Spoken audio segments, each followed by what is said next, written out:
Welcome to Baltic World. I'm Charlene. I'm Crispin.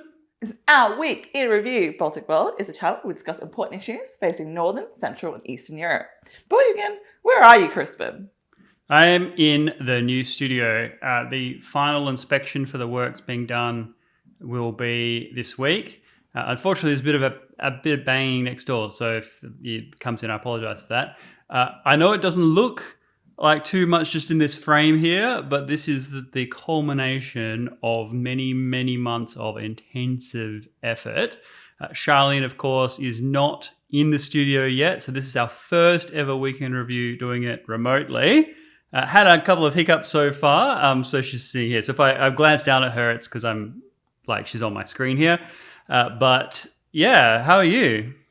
Good. Yeah, like you said, it's been a bit of a roller coaster the last few months trying to get the studio done and then fitting everything else in between. It's kind of annoying to not be able to have the time to film, but having towards the end of the year and all the craziness of work and Christmas, I'm just excited for next year when I'll be able to put concentrated effort into our channel, and then also try to look after our second baby, which is Poker Room Review. So balancing the two has just been a different beast altogether. Now that said, it might sound like balancing means we're dividing our time, but from next year, so to the end of January, there will be a massive scaling up. Part of this was to set us up for the future. We'll have additional support going forward, so we'll be able to move from a couple of videos a week to hopefully a couple a day, because when you're doing a YouTube channel, the filming bit, the turning the camera on and the microphone, that is by far the shortest period of time in the whole process, and even that's problematic because you've got all the technical hiccups and issues and refilming and reshoots.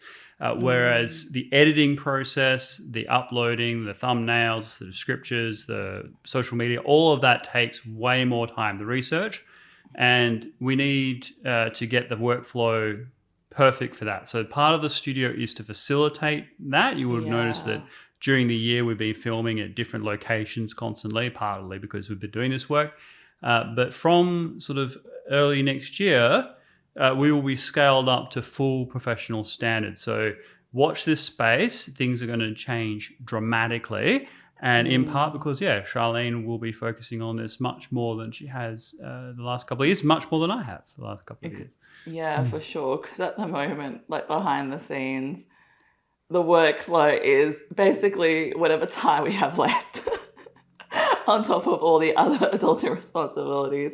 So I'm just genuinely excited to actually dedicate more time and effort into this and the research, because there's so many other videos I want to create, but yeah, it's just getting there. But okay, I want to talk about more fun things, right, that we've launched on the channel. So we've obviously done these, I've experimented with shorts, and the first one I did was for The Witcher, because I found a really great segment of just when you just ranted the whole time. I was like, wow, this is great. I'm going to make this a short. A lot of segments like that. Well, that specific segment, I was like, oh, he's talking very concisely, and it's very good. So the thing is, it resonated with me because of I love The Witcher so much. It had a lot of action, it had lots of interesting characters, and then it's just, Henry Cavill's leaving. So there's no more The Witcher. I know he's getting replaced by Liam Hemsworth, but it just won't be the same. Yes, and there are so many different things to talk about with this. I myself have restarted playing The Witcher 3 in part because I've been reading the books and doing research for this subject, and it just blows the show away. The books totally, it's not unusual for books to be better than a show, but it's night and day. And it's clear that Henry Cavill, he took up Geralt as the passion project. And I know you and I have talked about this off camera. There are certain roles that can only be associated with certain individuals. So Hugh Jackman is Wolverine. Jeremy Brett is Sherlock Holmes, even though Cavill plays Sherlock Holmes in the female-led fictional sister version. There are characters that, Luke Skywalker is obviously Mark Hamill. Like no one else is going to be able to play Luke Skywalker. Yeah. And Geralt of Rivia could have become one of those truly iconic characters because he is incredibly unique. He's had a profoundly difficult upbringing. Like 9 out of 10 children die in this process of becoming a Witcher. And so he's had enormous struggles. He is part human, like he's a human child and becomes a Witcher. He's part monster because he's joined with these mutagens and things. And he's part magic because he learns these signs that are kind of like sorcerer's cantrics. So he can see things from every perspective and he has a kind of philosophical view. Whereas in this world of The Witcher, there is an event called the Great Conjunction, which most of you would be familiar, where at first there was just a few races living on the planet and then something happened which brought in all the humans and all the monsters, okay? And they've all just been thrown in together. And what we're seeing now is the history of that. And you've got Geralt who spreads across all of them. And in the books, he talks a lot. He's sort of a walking philosopher.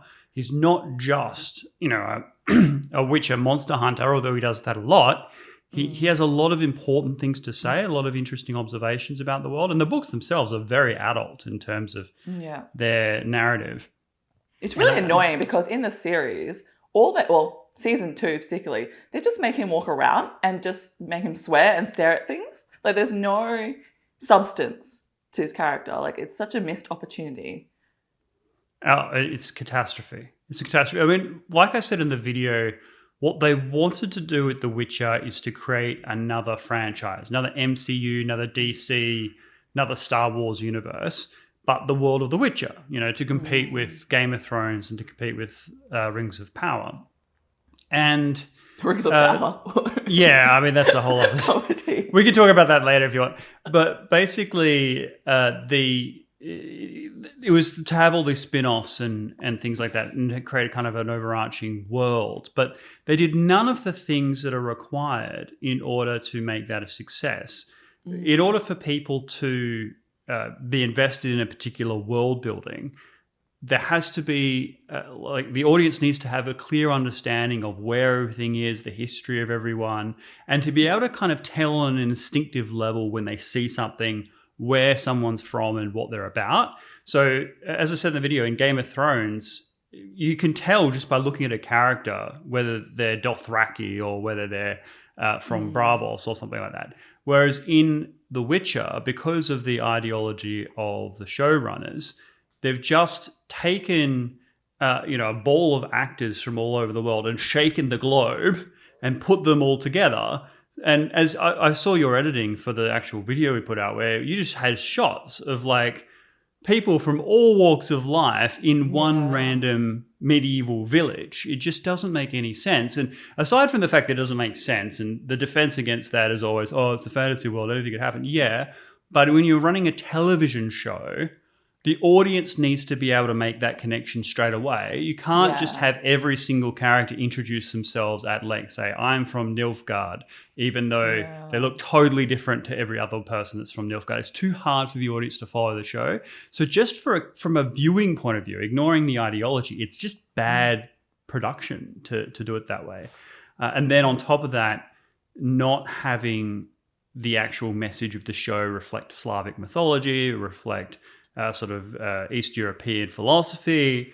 What's the point of the show? The actual thing that makes The Witcher The Witcher is not even in the show. And so all that's left is the charisma of Henry Cavill and the monster hunting. Both of those, as you point out, exactly right, in the second season is just relegated to the background. And so what you have is this whole new thing. The Venn diagrams between The Witcher and the Netflix show is literally two separate circles. The only overlap is it's called The Witcher. And that's outraged fans. There's been some developments in that regard, actually. I'll just finish this point because in the last few days, the showrunner, Lauren S. Hissrich, who I've had my own... Is she begging people to watch the show? That's right. Well, I mean, that's the way it's been characterized at YouTube. It is true that that's what she's doing. But basically, Give it a chance. yeah. So she said two different things. One of them I actually sympathize with, and the other is obviously showing how bad things have gotten.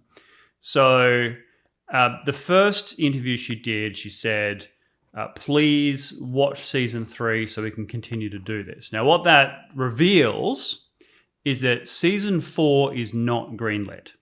It's no doubt contingent on the way season 3 goes. So although Hemsworth has been cast as The Witcher, there's obviously no filming yet. They haven't actually started production. And the failure of this, the Henry Cavill leaving the series, is not just a problem for Netflix investment in The Witcher, but as I said, for the entire franchise spin-offs that they've created. Imagine if Iron Man back in 2008 when it was flopped, right? Like there was, that and didn't make money at the box office. We would have no MCU, okay? Yeah. We wouldn't have this massive universe. The studio would have been like, oh, well, that didn't work, and moved on. If Henry Cavill leads The Witcher and The Witcher fails, well, there is no chance anyone's going to watch, prequels, sequels, spin-offs for a show that they didn't even have an investment in the first place. And if we think about House of the Dragon, the reason that's successful is that, first of all, it came in with very low expectations because Game of Thrones finished so badly and so disappointing, left such a bitter taste in everybody's mouth. People thought the House of the Dragon wouldn't get any interest, particularly since in the trailers and things it looked like Game of Thrones plus diversity hires, so not, just kind of being affected with this woke politics. Yeah. Thankfully, it does have that, it's very woman focused, and it does have these kind of artificial diversity and things, but not nearly as bad as people thought. Yeah. And also the story is pretty good. But the thing that makes it work is they don't need to explain too much to most audiences. I mean, you haven't watched Game of Thrones, and I've had to explain who people are and things like that. It would be pretty inaccessible to you, I think, if you didn't have me to kind of explain those things. Whereas most people have seen some Game of Thrones, and so when they watch House of the Dragon, they know who's a Baratheon, who's a Targaryen, and who's like they don't need that whole explanation, and that makes it more available. Whereas The Witcher, like even in the main series, you don't have that, so it's a real problem. So anyway, so that's that. Lauren was asking people to watch the show, and there's a good reason. There's a good prospect it will all fail, and it could fail because it was bad writing, bad production, and nobody blames Henry Cavill for leaving. The second thing she said, which I will defend a little bit, is there's another interview where she lashes out a bit. She lashes out at the fans and saying, they're saying that, the writing team and the showrunners hate the source material. And she's like, no, I love the source material. I have a great relationship with Sapkowski. I love the books. I love the material. She may well do that. I don't necessarily think that she hates the Witcher books or anything like that. Yeah. I think she has. I'm sure she likes it. I just think she's talentless. I think she's talentless and combined. Well, I mean that's not her fault, right? It's like it's the fault of the Netflix executives to hire someone who wasn't up to the task, and she's part of a Hollywood clique that has a certain ideology that evangelizes race as the most important factor no matter where you are in the world. And that combine those two things is where we've landed. Yeah, it's interesting. I do wonder where diversity works. If they really wanted to inject all this like diversity quotas, just make a great story about those characters. Right? Like, there's obviously some Slavic mythology that's happened, so respect that. I think you said in the video, I can't remember which video, but it's been brought up a few times, this is just like a Western problem. Like, if you say you go to other Netflix series, what was the one with all the Koreans? Oh, well, there's a couple. There's Squid Game, which just took Squid the world Game, by which is storm. like exactly, right? And nobody is criticizing Squid Game to be like, oh my goodness, there's too many Asians. We're all the white people. So equivalently, like they should respect the source material and follow what makes sense in Slavic mythology. Like anybody with Google, be able to Google what do Slavic people look like? They're blonde, blue-eyed, fair skinned. Like that's it. I'm like, okay, well that is the world that we're going to create. Like, Yes, I mean and Slavs do have a certain look about them, and it would be like even with Henry Cavill, we're compromising a little bit because Henry Cavill clearly looks English. He just has a very Anglo look, but he is such a phenomenal actor that he can make it work. The people that look there is one person who is Slavic in the show, which is also, in my opinion, the most underrated performer. I think she blows everyone else off the stage, and it just looks the part. And that's Maya Buring is her name. I don't know if she's actually. I actually don't know her background. She looks Slavic though. She strikes me as Slavic. I'm sure she must be. She looks like someone who belongs in the Witcher world. For those that don't know, she's the actress who plays. I can't even remember her name, but the one who teaches Yennefer, right? So she's the one who leads the school. She's an extraordinary actress, and she looks like a Slav, right? I'm like, oh, Slavic. Yeah, one of the big struggles we have is this mantra. Well, there are two things about diversity. One is that diversity is our strength, so-called. Okay. yeah.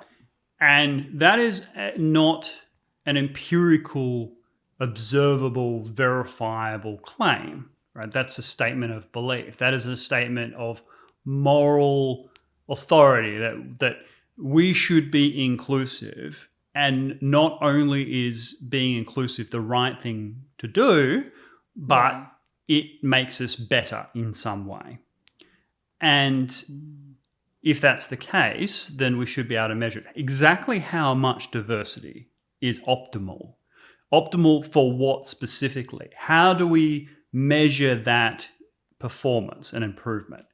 And one of the terrible, and we can't do any of that because the fact is that's not true. In the moment, like the only diversity they have is of skin color, but really there are other ways to measure diversity, like diversity of thoughts and ideas, diversity of different experiences and backgrounds. Exactly. But for some reason, the media is just really focused on the pigment of melanin. That's 100% the case. They racialize our society when it's totally unnecessary. Like the optimal situation is to not notice it either way. And so diversity is not a strength in and of itself. And what is a strength is commonality of purpose and focused effort, which often requires people to subordinate their diversity for a team effort. So that's not a substantiated claim. The other point is exactly as you say, that there is a focus on skin color and not diversity of thought and opinion and perspectives. But on the flip side to that, there is an assumption on the proponents of this philosophy that what makes people associate themselves with a character is how they look, right? And the characters that I most closely identify with in fiction look nothing like me.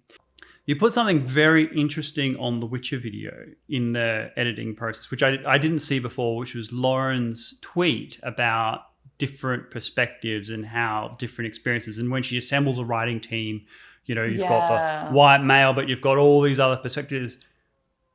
A good writer doesn't just write about their own experience. That's almost defeats the point of being a creative writer. I mean, George R.R. Martin knows nothing what it's like being an 8-year-old girl or a medieval horse rider or some sorceress who controls dragons. He has nothing associated with that. What he can do is imagine and put himself in their shoes in an environment that he has created, where all the characters have their points of view and interact in a complex way.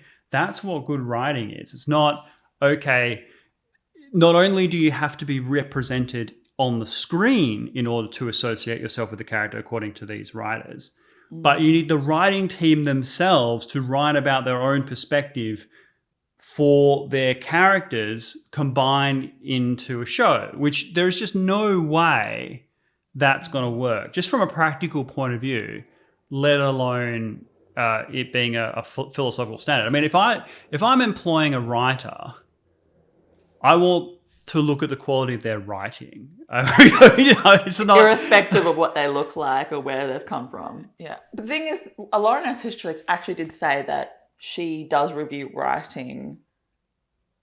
She reviews writing without the author's name on it. Yeah, I mean, that would be good. I don't necessarily believe that. But I just don't know how she does that and states all those things, all that criteria of like diversity ideas or different backgrounds. And, yeah. Well, I'm sure, like, assuming what she's saying is true, she probably curates then. So she probably has like a grading system where, okay, everyone over this level has passed, and she takes all of those, and then she finds out who they are and hires them based on diversity.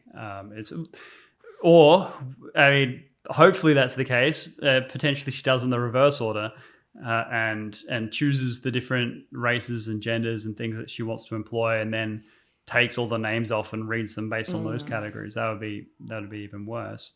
But yeah, it's really painful because The Witcher is such a great thing, and the way that Netflix has screwed this up it really hurts. It's not okay the way they've done this, because there are certain things that could really add to our culture. We look at Renaissance art in Italy. If we didn't have that, those statues from Michelangelo, those paintings from Titian, Raphael, Bernini, Caravaggio, we would be as a human species so much poorer. And the fact that these masters were discovered and were able to flourish in that time and place is a product of particularly Italian Renaissance culture at that time. Okay, I'm using this example. It's very important. If we didn't have that, we would just have so much less soul. Okay, The Witcher is one of those rare things where you can see the Slavic soul come through, and the rest of us who are not Slavs could benefit from that cultural representation, that cultural input. And if done properly, if done faithfully, then we would grow as people, because our perspectives would broaden and our understanding of different ways to see the world would expand. And that would actually be real diversity. That's the thing. They've really hurt themselves in their stated aim. And that's the real tragedy. By basically saying, okay, in order for The Witcher to be brought to audiences, we need Asian representation, African representation, South American representation. And you just have them as characters with no rhyme or reason. Then you lose that unique Slavic thing that would actually enrich all of the people who haven't been exposed to that before. Just as like when medieval Japanese kind of shogunate style things, like that would be fantastic to see. I would love to see a show about the Imjin Wars between Japan and Korea in the 16th century, Admiral Yi of Korea with the turtle ships, all of these things that are specific to that time and place, but brought out things in the human interactions and the way people see things that would enrich the rest of us if we understood that fully. And I don't expect everybody in the audience to be historical scholars of different things of the world. They're not as obsessed about these things as I am. But if you have like just that representation on screen and make it a popular, accessible thing, then you're increasing the diversity that exists within all of us. And it's really sad.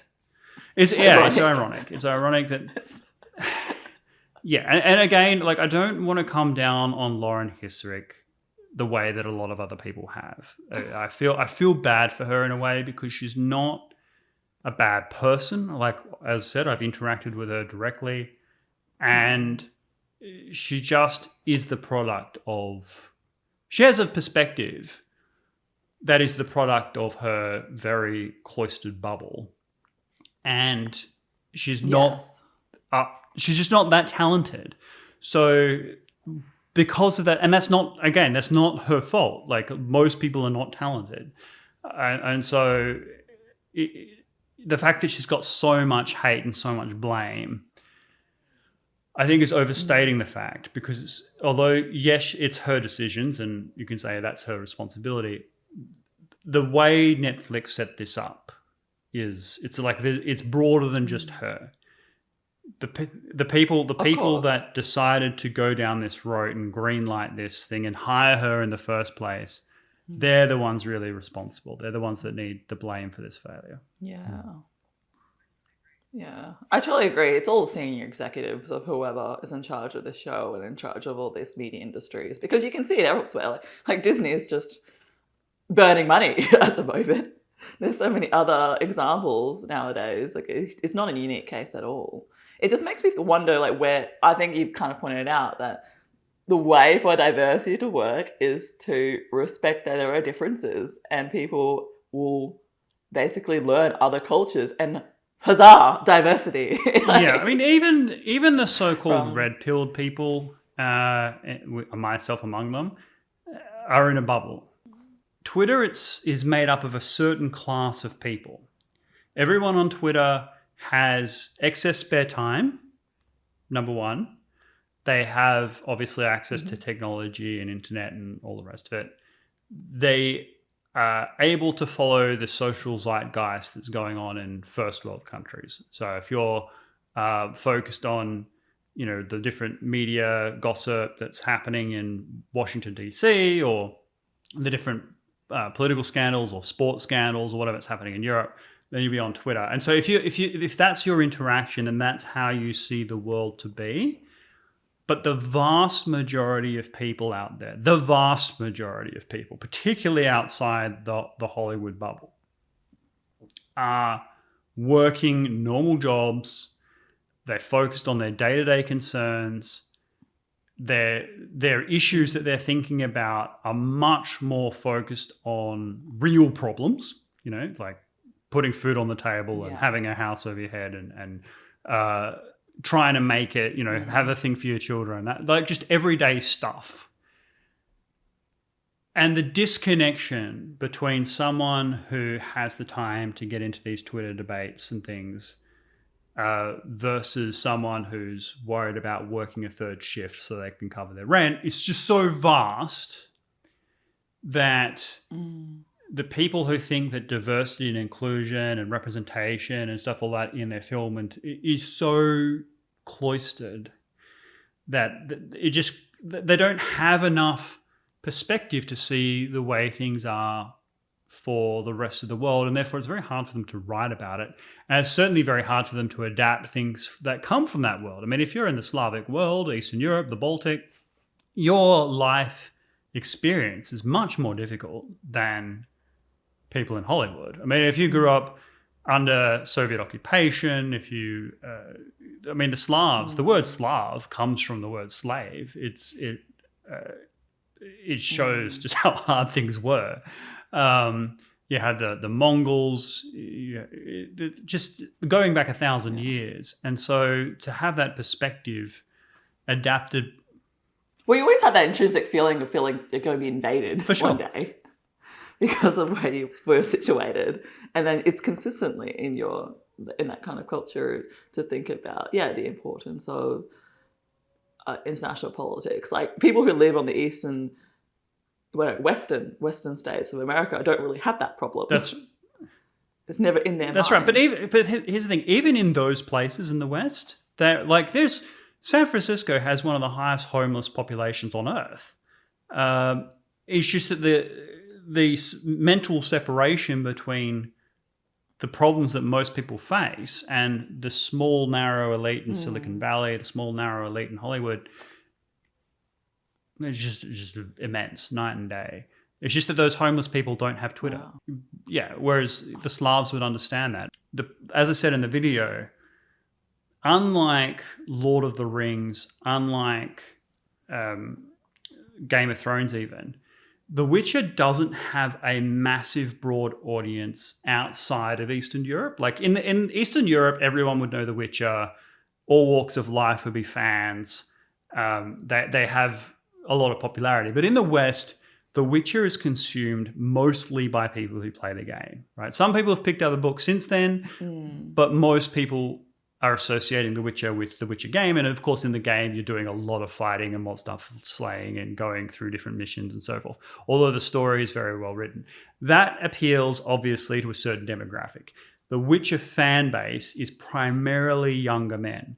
Now, this is not the case with Tolkien or others. Like Tolkien, for example, is a cultural phenomenon in Anglo world, right? You could make a very strong case that J.R.R. Tolkien has influenced the way English society and culture has evolved, okay? Because he created a mythology that gives the English in particular a strong sense of place.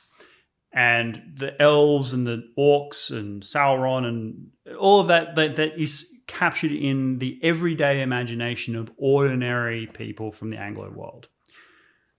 The Witcher is that for Slavs. And people in the Slavic world can instinctively understand The Witcher in the way that the West can't. That has to be explained to them. And so the only people that do have a kind of lore level understanding of The Witcher are young men in the West. So if you're creating a television show that is focused on characters and themes that young men don't care about, then you're not going to create a very successful show. And once you do bring those people on board, the news will spread, right? Like it won't just stay interesting to young men. It'll become much more interesting to more people. And also just the way that Lauren S. Hissrich and others perceive what women really want. I mean, I'm not a woman. Maybe you can tell me.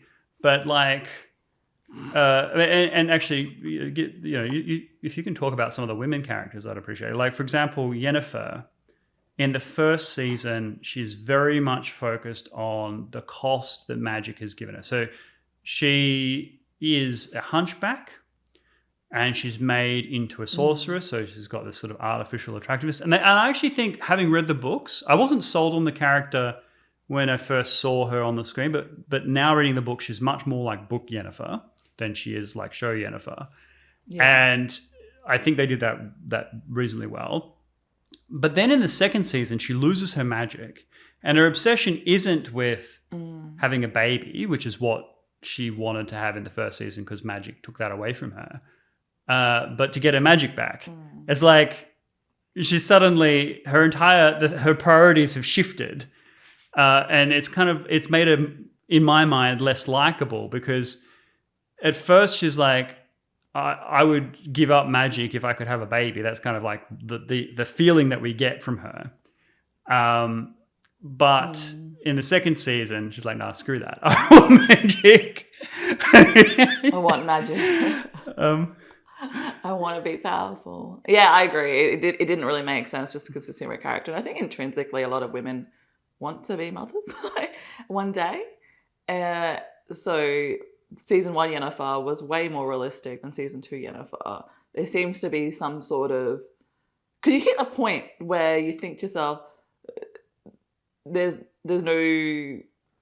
I don't know, like intrinsically, you just don't have that same... What's it called? Gravitation to... Women don't have that same gravitation towards power as men do in some way. That they're more caring. They should be more caring.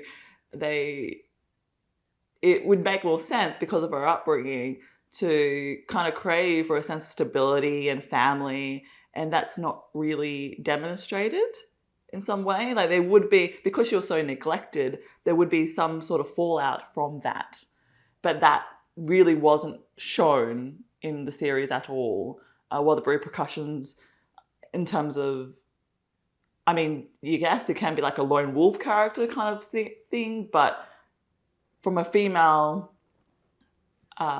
experience that just wouldn't be as realistic than if it was flipped and say it was a male character that was neglected and would go off and do his own thing. For a female character, I would think that they would crave for some sort of stability and some sort of connection with people, but struggle with that. Yeah, it does. In Does that make fact, sense? now, like what you've said, I think really reveals what was bothering me about House of the Dragon. So you and I watch House of the Dragon. You know, I was trying to introduce Charlene into the Game of Thrones world, and I thought do it from a prequel perspective.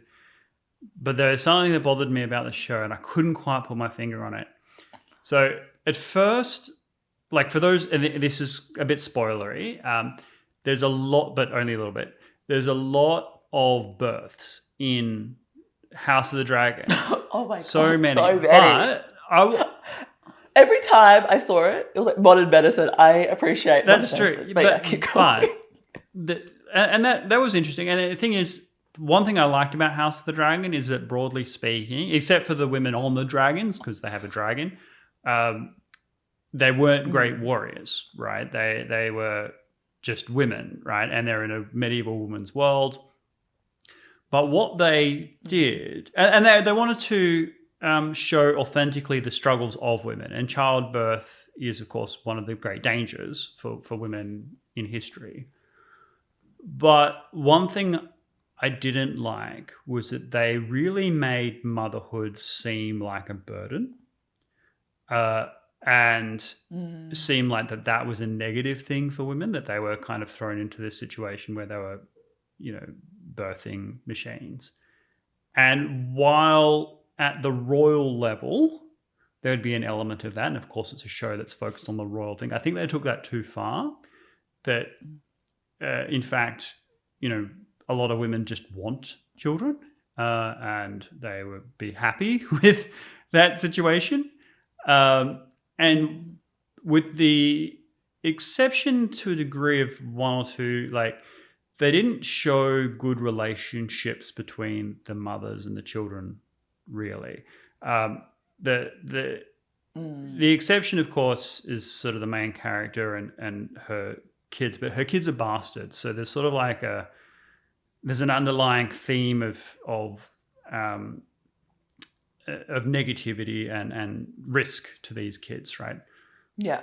But then, like in other cases, there's sort of an emotional distance between the mothers and the children, and I don't really think that's like, it just didn't.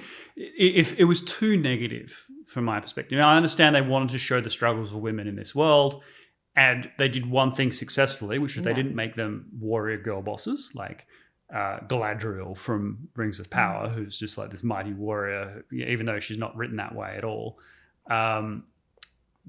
That's good. They didn't go that route. That would have been unwatchably bad. But they took the struggles that women do experience and they just heightened it up to 11. They took it. They made it almost unbelievably shocking. And they did it because they wanted to have, as I said, they showed a birth every episode basically in graphic detail to make it seem like a terrible thing.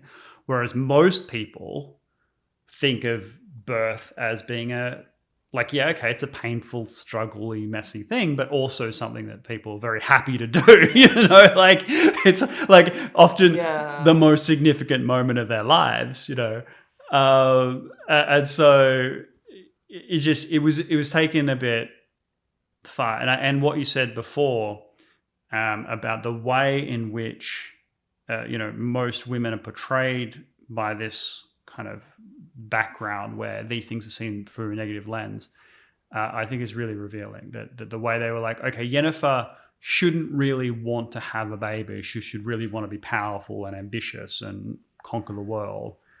And that's not how most women are, nor should we wish them to be that. I think. I think your observation is very strong, and it bothers me about like the struggles that women face. We have framed it as they have this innate potential, this innate quality of intelligence and skill and drive, but the rest of the world is tearing them down and forcing them to be something else. Whereas I think the actual struggle is that society has placed a lot of expectations to go out and do all of those big things and conquer the world and so on. And then they do that, costing themselves what would really make them happy, which is family, motherhood, stability. And I'm not saying that's true for all women, but... It's not true for all women, but it would have been more interesting actually to explore that with Yennefer's character, where that cost of where she chose to be a sorceress and a beautiful sorceress at the cost of not being able to be a mother, and explore that struggle, because a lot of women in modern society have that struggle as well, where they are trying to get as high up in the executive ladder as possible, but they sacrifice all the other time they could of investing, I really want to plan to have a family and all that kind of stuff. But that requires sacrifice. It really does, because we can't do it all. And I think Yennefer's character could show that. Yeah. The Witcher upsets me. It's so Netflix Witcher upsets me because even the female characters they focus on have been messed up. Yeah. And this is and the funny thing is, Geralt, I always thought that one of the things that Yennefer liked about Geralt was that he was sterile. They don't say it, but it takes the burden off, right? Witches are sterile, they can't have children, and therefore, one of the internal, because there's two struggles for Yennefer. I think there's the struggle of wanting to have a baby and not having one, but it was also a struggle of her own womanhood. She's become a sorceress, but she's infertile, and being a barren woman, particularly in a place and time like that, would have been a really difficult thing. But even today, I'm sure that women who are unable to have children, and I don't just mean women who have reached a certain age, I mean just young women who have some issue, that would be a really, particularly imagine being a 20-year-old woman, and if you ask them, do you want to have children? Many will say, I don't know, I'm not thinking about it right now. I may never want to have children. I can't imagine having children, etc., etc. Yeah.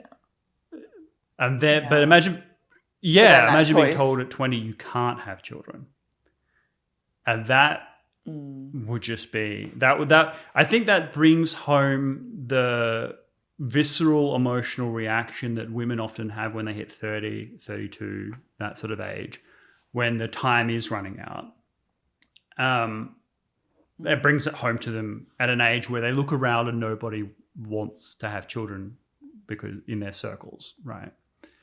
I think that would be a real struggle. Yeah. And so I think, but if you're with someone who's infertile, right, then to a degree, your womanhood has been absolved.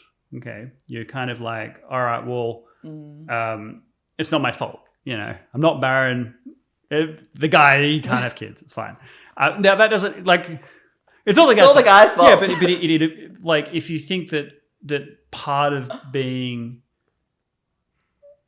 because a guy, what makes a guy successful in a sexual way is not necessarily having children. It's deflowering maidens, right? Whereas for a girl, having children is part of that success. Being able to have a child is part of that success. And so it's, being infertile is a big deal for a guy. It is a big deal. It would be a huge deal for a guy, but it wouldn't be the same crisis, I think, as it would be for a woman who's just I can never have a baby. And I think that is one of the things that reveals the differences between men and women, or it should do. But the Netflix Hollywood messaging is not very good on this. Rumor has it, and I haven't confirmed it for certain, but from what I can tell out there, James Gunn is going to do a full reset after Black Adam. So Black Adam was the latest installment that had The Rock, and the movie kind of failed or didn't live up to expectations anywhere near what it was hoped to. And so rumor has it that James Gunn is going to ditch the entire DC world and do a full reboot of the DC. So rewrite the whole thing, Wow. restart from scratch, and that Recast? will mean well, yeah, basically. And some of the casts, Gal Gadot put out a strange tweet recently, kind of saying thank you very much for everything. So it's sort of like nothing saying that that they're being fired, but there are some strange messages being put out by Dwayne Johnson and others, indicating that maybe they've gotten the word that none of these people are coming back. And that would be really interesting for Henry Cavill because that was his reason to leaving, right? Yeah, and the thing with Henry Cavill is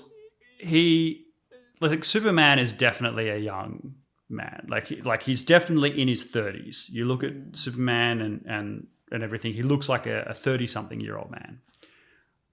So you can't be too old to play him. You could be in your 40s, but you can't be too old, right? And Henry Cavill is 39, 40-ish now, so he can definitely play Geralt for decades to come. Like Geralt looks like a late 40s kind of age, but has obviously these, Witcher adaptations. So he looks like a fully grown man, whereas Superman has a window. And I think, certainly Henry Cavill could do one or two more movies for Superman, but he wouldn't be able to carry a franchise reboot. So if you were like doing a franchise reboot where Superman is your lead character, because any sensible person would do it that way, then you would be looking at 3 or 4 Superman movies. And I think by the time you got to the third one from now, you'd be getting on a bit. I don't know if Henry Cavill, particularly since you'd have other DC films like interspersed. It wouldn't just be 1, 2, 3 straight after the other. You'd have others coming in and out. So you'd be looking at a 10-year horizon before you got your third one. Henry Cavill probably, he looks young now, but I think by the time he got to that stage, he'd be using some pretty advanced de-aging software to get him to make the part work. So I'm not sure, but if any of the cast could still do it, it'd be Henry Cavill. Gal Gadot made Wonder Woman really popular with the first Wonder Woman movie, even though I thought that movie was massively overrated. The movie's awful, but she's stunning, so she can. She is. But of course, her horizon's coming to an end as well. Like she won't be able to retain these like unearthly looks forever. So she can't. Like all these characters can't do a reboot at all, and I think the whole franchise is going to go in a new direction. I think James Gunn is going to probably move away from the CGI obsession, even though Guardians of the Galaxy obviously relies on green screen a lot. I think James Gunn is going to go for a more grittier tone, which is what the DC is supposed to be. And we'll see. But yeah, it'll be interesting. If Henry Cavill can't do it, then he's got time to do The Witcher. And come back. Yeah. We'll see. Netflix needs to do a James Gunn. They need to... Like the prescription for The Witcher is simple. Redo the entire thing. Like just pretend the first 3 seasons of The Witcher, because season 3 is coming out shortly, just never happened. Just it was a bad dream. Done. Boom. Kill it. No, straight up. Just do it. And just say, look, we're doing a full reboot and make it visibly obvious that they're bringing in people that know what they're doing, right? So... someone to run the show who's much more business focused, who's not from Hollywood clique, like so perhaps even someone who has no show running background or anything like that. Just someone who looks at the bottom line and they're in charge.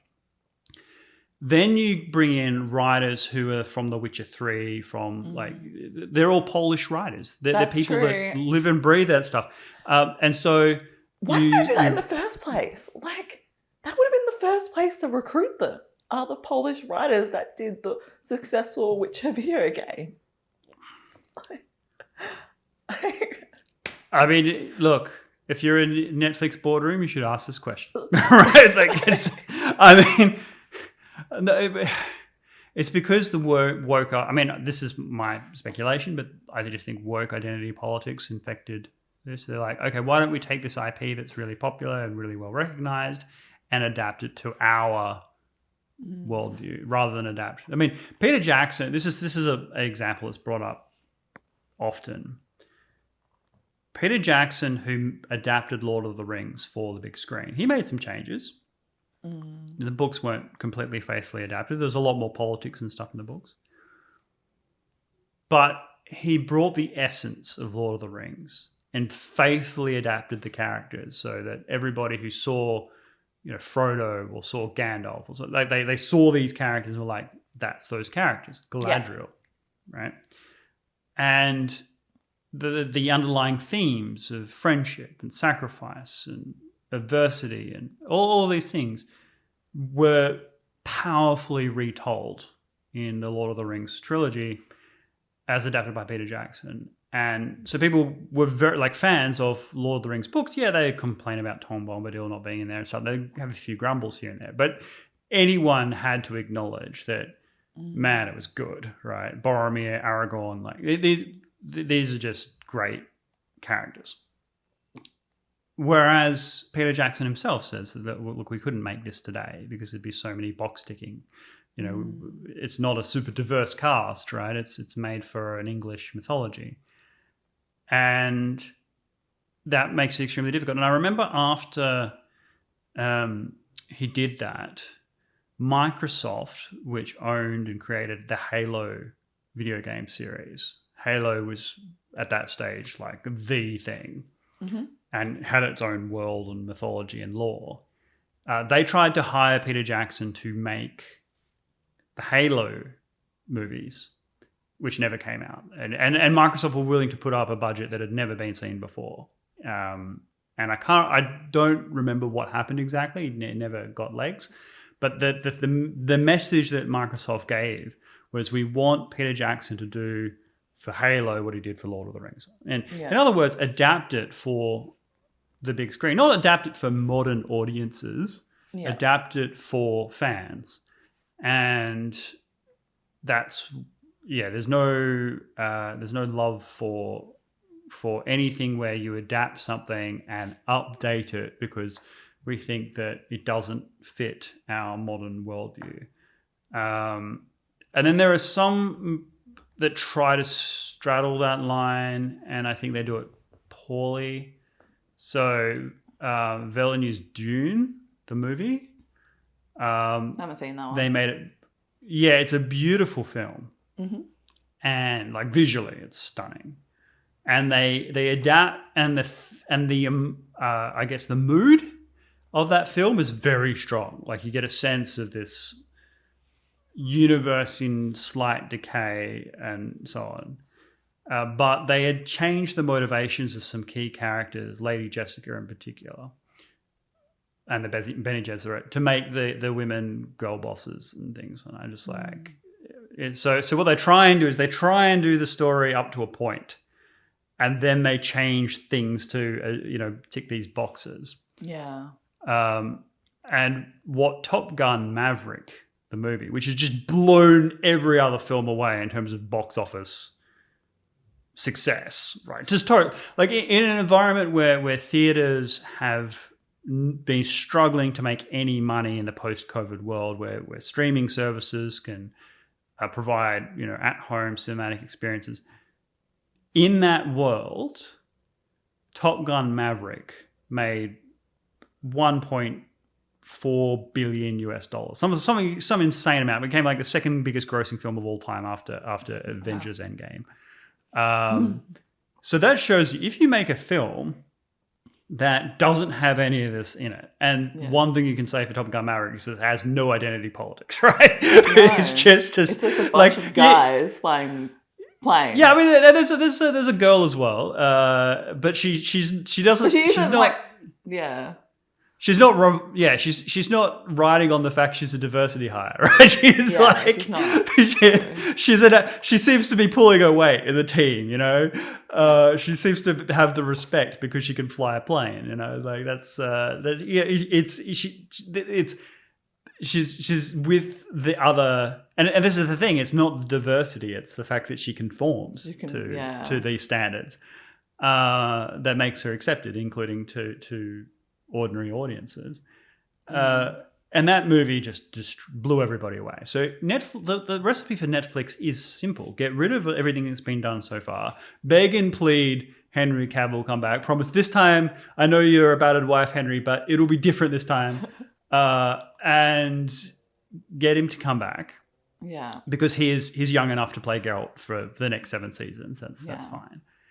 And get some writers in who understand the Slavic world, which means you get Slavic writers, and redo the cast. Henry Cavill can stay as Witcher, but everybody else has to be Slavic. So Maya Bering, she can come back. Yeah. And just get rid of everybody else. They're all going to be from Eastern Europe, every single last one of them. Yeah. As long as they speak good English and can act well and look the part and can read the source material. Then done. And you will have a phenomena, the likes of which we have not seen since the high tower moments of Game of Thrones. And there's nothing wrong with that. Like, as long as you land where the people want you to land. Just like, just accept the L, okay? And listen, because the people who are paying the money, they're the ones giving the feedback, and it shouldn't be that hard. Agreed. And you've seen it before. I remember that Sonic movie that they released a trailer and Sonic looked ridiculous, and all the fans were like, I can't believe they're releasing this film, like this is awful. And the movie reviews pulled it. They're like, okay, we're gonna redo this the whole film again. And it re-released, and they made money. Like, they listened. Yeah, and that's why you need the person in charge to be business minded. Like that's, and to get rid of anybody who's there for ideology and thinks that they're changing the world. Because like there's, and this is, you don't want a production to be completely controlled by fans, because there is so much to a franchise that requires good management. You do need like business skills to create a production like The Witcher. And so you do want someone who's not invested in the creative side, but also not invested in evangelizing a ideology.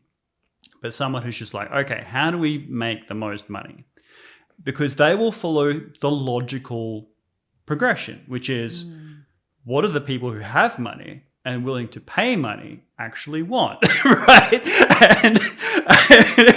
And so following that logic, they will make The Witcher a success, and we will get a great product, right? It's like, it's both interesting and value creating. Yeah, exactly. And they will also give the investors confidence, because there are people that don't give a damn about The Witcher but do care about the share price, and you need someone who has that credibility with them and be like, you can't have someone come into a boardroom meeting and be like, and then Geralt will do this, and then Yennefer will be no, they'll be like, all right, we have this market segmentation, and we did this research, and this is what they like, and blah blah blah, and that person should be the top, and then the creative team should be people who reflect the audience expectation. And Lauren Hissrich, I'm sure there's a role for her in Netflix somewhere, just doing material that appeals to that segment. The narcissism that Hollywood has is thinking they can lead people on this, that what you do is they say the people are wrong, we're right, we're going to inject our view into this and force them to consume the product. And we had an example of this with Captain Marvel. So you'll remember you had Endgame 1 and Endgame 2. And then so you had the first half of the Avengers Endgame film came out, and then Captain Marvel came out in the middle of that. that guaranteed Captain Marvel, even though it got terrible press coverage and people were looking at it with real concern. And when I say press coverage, I don't mean the mainstream press, I mean online. It still made well over $1 billion because people felt they had to watch it because they were halfway between Endgame 1 and 2, and they thought there'd be something really important to latch. And it was such a terrible movie. It was Captain Feminist to the most nauseating degree. And the actress is just so unlikable, and just like everything about that movie was terrible. But it made so much money, and the reason, and so they kind of know that, all right, if we force our audience to watch this material, we will enlighten and educate them about the way they should see things and what their points of view are. And in doing so, they have massively overestimated their influence. Like they don't see their audience as thinking people who have their own views and values and perspectives. And once upon a time, businesses were amoral. And people used to criticize corporations for being soulless, terrible machines that were only caring about profit. And to a degree, that's like a real concern. There's a real hazard there when you were talking about like environmental protection, dumping chemicals and like all this sort of stuff. But in terms of like meeting audience demand, meeting consumer expectation, that was optimal, right? Because they didn't, if the people are caring about these social identity politics issues and they're screaming out, and I don't mean on Twitter, I mean like the actual proper research that you go out and do to your consumer base, then sure, you make more material to suit that audience. And Lauren Hissrich could be moved into a role where she's suiting that audience. But the key is that they're following the audience. They're not telling the audience what they should think. And there's a great example. There's two examples, and perhaps we'll finish on this, but there are two examples where one is a good one, one's a bad one. The bad one is the Gillette ad, which is still fabulous. I still don't buy Gillette products. I use Gillette for all the years that without even thinking about it, because I was like, Gillette's reliable. It's a razor. It's a razor. Like I know I'm used to it. Like I just use muscle memory when I'm using it. So I didn't even think about it, right?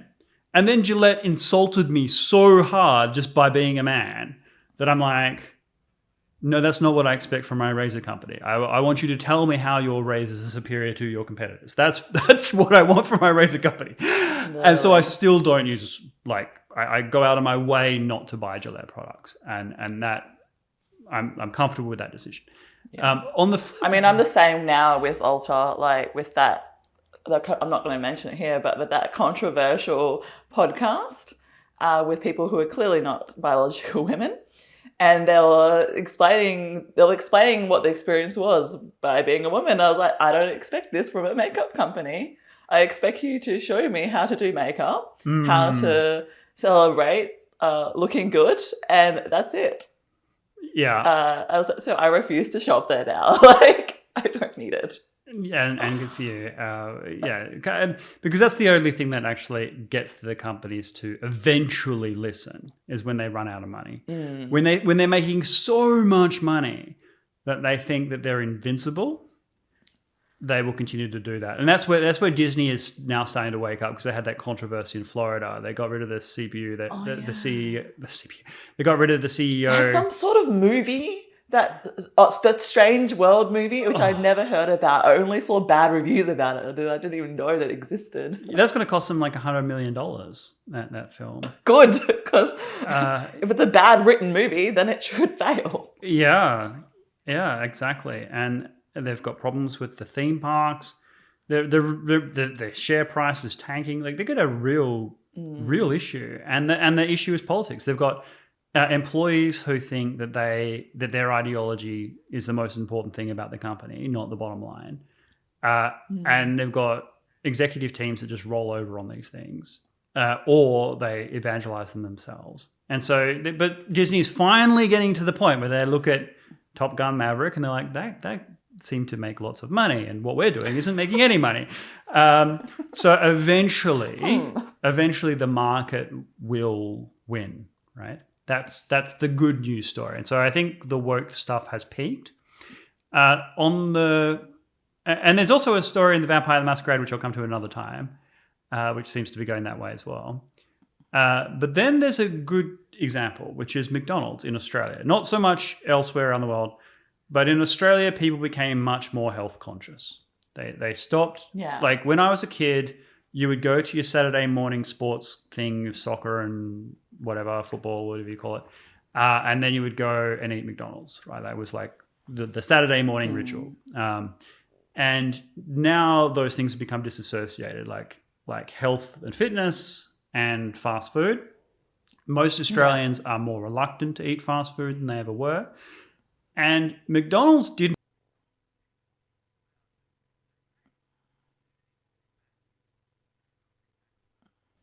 Better for the environment or whatever. Like they didn't. Did they? No, they didn't. That's what I'm saying. They didn't do any of that stuff. What they did was they changed their menu to allow for more healthy options. They saw the way the audience want, and they changed their product to meet that audience expectation. They didn't evangelize why being McDonald's was like the food that they had, their terrible French fries and everything was so important that if you didn't eat it, you're a bad person. They didn't make you feel bad for not eating McDonald's or for wanting the healthier lifestyle. They didn't say, if you don't eat McDonald's, you're fat phobic or whatever, right? They said, hey, you want healthier food? We'll provide you healthier food if you want, right? And that's how it is. Anyway, I'm running out of battery, so we'll wrap it up. We're running out of battery. We have to wrap up here. That's all the time we have for today. I know we focused a little bit short, but it was a good I enjoyed that discussion. Yeah. We've touched a lot of things. Any questions, any feedback, please leave them down below. In the next week in review, we'll definitely get to some comments because I want to do that. But we're very short on time. It's time. Otherwise, stay safe and ciao for now.